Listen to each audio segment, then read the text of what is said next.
Hi hello, this is anchor Santosh from Telugu Rajyam. Hi sir. Hi అండి. Sir మీ పేరు? నా పేరు నూకరాజు నాయుడు. ఓకే, ఈరోజు ఒక టాపిక్ గురించి అడగడానికి వచ్చాను అనమాట. మన అరవ శ్రీధర్ విషయం పైన పవన్ కళ్యాణ్ గారు, డిప్యూటీ సీఎం అయిన పవన్ కళ్యాణ్ గారు ఎందుకు సైలెన్స్గా ఉన్నారు? ఫైర్ అవ్వకుండా ఎందుకు సైలెన్స్గా ఉన్నారు?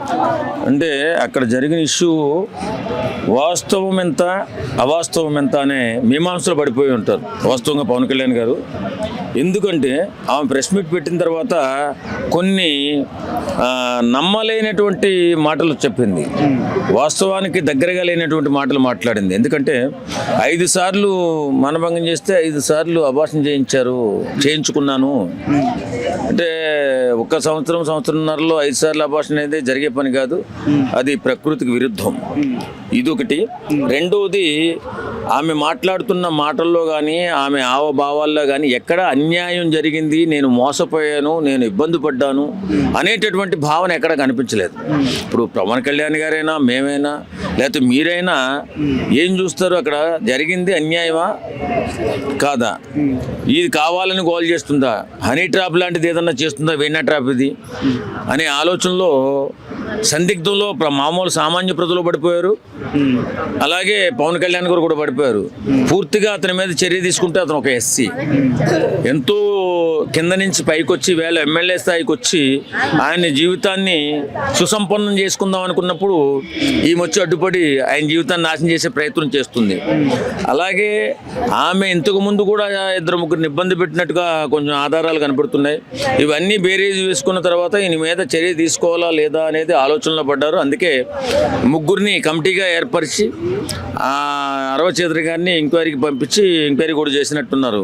అండ్ తను నిన్న ప్రెస్ మీట్ లో ఇంకా ఎవిడెన్స్ నేను ప్రూవ్ చేస్తాను అని చెప్పేసి అంటుంది కదా. నిన్న హైదరాబాద్కి వచ్చింది తను. నిన్న ప్రెస్ మీట్ లో ఇంకా ఎవిడెన్స్ నేను ప్రూవ్ చేస్తాను అని చెప్పేసి అంటుంది, ప్రొవైడ్ చేస్తాను అని చెప్పేసి అంటుంది. ఇంకేం ఎవిడెన్స్ ఉండొచ్చు తన దగ్గర? ఏం ఎవిడెన్స్ లేదండి. రాజకీయ పరంగా అయితే కాదు, ఇది నా పర్సనల్ అని చెప్పేసి అంటుంది. అవును, కావాలని ట్రాప్ చేసింది, కావాలని ఒక ఎమ్మెల్యేని ఆమె అవిలేవు చెప్పానని చెప్పింది కదా. తర్వాత ఈయన తీసుకెళ్లి మానభంగం చేశాడు, కారులో మానభంగం చేశాడు. మానభంగం చేసినప్పుడల్లా ఒక ప్రెగ్నెన్సీ వచ్చింది, అది తీపిచ్చుకున్నాను అన్నది ఎక్కడ ఆధారాలు లేవు.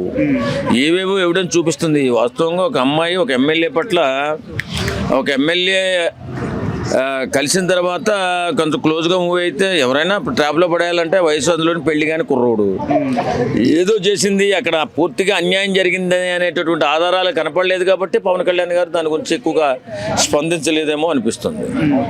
అంటే అన్ని ఎవిడెన్స్ వచ్చిన తర్వాత రియాక్ట్ అవుతారంటారా? మరి మన పార్టీ ఎమ్మెల్యే అనే కదా అని చెప్పేసి లైట్ తీసుకుంటారంటారా? పవన్ కళ్యాణ్ దృష్టిలో అదేమి ఉండదండి. ఎందుకంటే అతను ఎక్కడైనా సరే నిజాయితీ కావాలా, అంతే తప్ప ఎవరినో అన్యాయం చేసి డబ్బులు సంపాదించడం కానీ, ఎవరినన్నా మోసం చేసి భూములు లాక్కోవడం కానీ, ఎవరినన్నా అబలైనటువంటి అమ్మాయిని ఇబ్బందులు పెట్టేటటువంటి కార్యక్రమం ఏ కార్యకర్త చేసినా, ఏ నాయకుడు చేసినా ఒప్పుకునే మనిషి కాదు.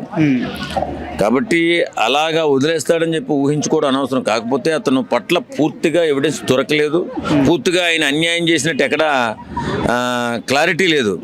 ఏమేమో ఆమె రోజుకో మాట చెప్తా ఉంది, వీణ వాయిస్తున్నట్టుగా ఉంది తప్ప ఆమెకి నిజంగా అన్యాయం జరిగినట్టుగా బాధ కానీ, ఆ నిస్పృహ కానీ, అన్యాయం అయిపోయినటువంటి ఫీలింగ్ కానీ ఎక్కడా లేదు. సామాన్యులకి అర్థమవుతుంది. ఆమెని పావుగా వాడుకుని ఆపోజిట్ పార్టీ వాళ్ళు ఏదైనా ఇలాంటి ప్లాన్ చేసి నీచ రాజకీయాలకి తలపెట్టారేమో అనిపిస్తుంది. ఏదేమైనా అమ్మాయికి నిజంగా అన్యాయం జరిగితే పవన్ కళ్యాణ్ గారు న్యాయం చేయవలసిందిగా కోరుకుంటున్నాను.